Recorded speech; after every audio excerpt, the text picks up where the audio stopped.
बेहद कड़े मुकाबले में महज 75,000 वोटों से सांसदी का चुनाव जीतने के बाद राव इंद्रजीत सिंह अब एक्शन मोड में नजर आ रहे हैं। बीते रोज उन्होंने गुरुग्राम में मॉनसून की तैयारी और शहर की सफाई व्यवस्था को लेकर अधिकारियों की मीटिंग ली और जरूरी दिशा निर्देश दिए। जानकारी के लिए आपको बता दें कि गुरुग्राम शहर की लचर सफाई व्यवस्था और मॉनसून में जलभराव के चलते होने वाली बदहाली इस बार के चुनाव में राव इंद्रजीत सिंह के लिए सिरदर्द बन गई थी। लिहाजा अब विधानसभा चुनाव के मद्देनजर वो इस समस्या पर गंभीर नजर आ रहे हैं और अधिकारियों के साथ बैठक में भी उन्होंने स्पष्ट आदेश दिए हैं कि शहर की सफाई व्यवस्था और जलभराव को लेकर कोई कोताही न बरती जाए। ये तो हुई मुद्दों की बात। अब आते हैं राजनीति पर। हाल ही में रोहतक में बीजेपी का नागरिक अभिनंदन समारोह हुआ, जिसमें प्रदेश के सभी नवनिर्वाचित सांसद पहुंचे थे, मगर राव साहब इस कार्यक्रम से गायब रहे। उनके जैसे कद्दावर नेता का इतने महत्वपूर्ण कार्यक्रम से गायब रहना अपने आप में कई सवाल खड़े कर गया। अब जब राव इंद्रजीत सिंह गुड़गांव आए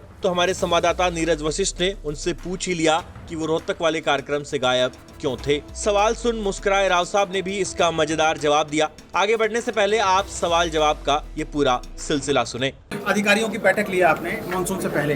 देखो, बारिश सर के ऊपर है और फ्लडिंग की तो समस्या हर साल आती रही है, तो जितने प्रिकॉशंस हो सकते हैं वो पहले ले लिए जाएं, उसकी समीक्षा के लिए मैं यहाँ पर आया था और बातचीत करी है।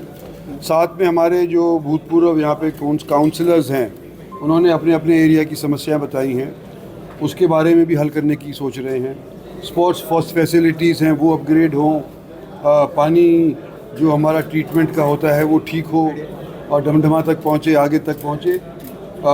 जो दौलताबाद की तरफ को और ड्रेन नंबर 8 की वजह से जो पानी भर जाता है हमारे गुड़गांव के कई गाँवों के अंदर, उसके अंदर लोगों को राहत देने के लिए और वहाँ पर एक झील बनाने के लिए जो एजेंडा पे कई महीनों से बात चली जा रही हैं, उसकी अपडेट लेने के लिए मैं आया हुआ था। अच्छा, क्या उम्मीद लगाई जाए कि इस बार बारिश में गुड़गांव नहीं डूबेगा? देखो, उम्मीद तो हर साल लगाई जाती है, पर हर साल उम्मीद के ऊपर शायद अमल नहीं हो पाता। अधिकारियों ने अब तक सीवरेज के टेंडर जारी नहीं किए सर। सीवरेज के टेंडर जारी नहीं किए सर। वो अभी आज ही मेरे को मालूम चला है कि 2-3 जगह के ऊपर जहाँ पर सफाई के टेंडर लगने चाहिए थे वो जारी नहीं हुए हैं।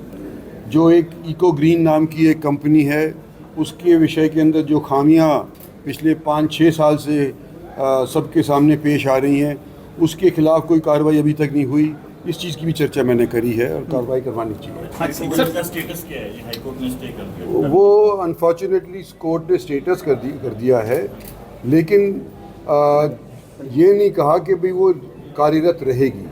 तो जो उन्होंने दूसरे टेंडर फ्लोट किए थे उसके ऊपर अमल करने का, मलबा उठाने का काम जारी हो सकता है, तो ये हमने आज निर्देश। अच्छा राव साहब, एक राजनीतिक सवाल की भारतीय जनता पार्टी देने का हो सकता है? हाँ, इको ग्रीन को भी नहीं, वो इको ग्रीन को थोड़ी मिलेगा, उसको कैंसिल कर दिया। उसको तो हिस्ट्री है, वो तो कोर्ट केस हो गया। वो तो अब कोर्ट क्या फैसला लेगा वो हम नहीं जानते, लेकिन जो इको ग्रीन को हटाने के बाद मलबा उठाने के लिए, उसको प्रोसेस करने के लिए जो टेंडर लगा रखे थे, जब तक कि इको ग्रीन का कैंसिल नहीं होता, दूसरे वालों को हम काम नहीं दे सकते थे, वो अब दे सकते हैं। अच्छा सर, राव साहब रोहतक नहीं पहुंचे आप सांसदों के सम्मान समारोह में? तरह तरह की राजनीतिक गलियारों में चर्चा है, क्या कुछ वजह रही सर? यार, मैं पिछले 74 साल का हो गया, मेरी पीठ में दर्द हो गया था। तो सुना आपने, राव साहब कह रहे हैं कि वो 74 साल के हो गए हैं और उनकी पीठ में दर्द था, इसलिए वो नहीं गए। लेकिन राजनीतिक जानकार मान रहे हैं कि पीठ का दर्द तो बहाना है,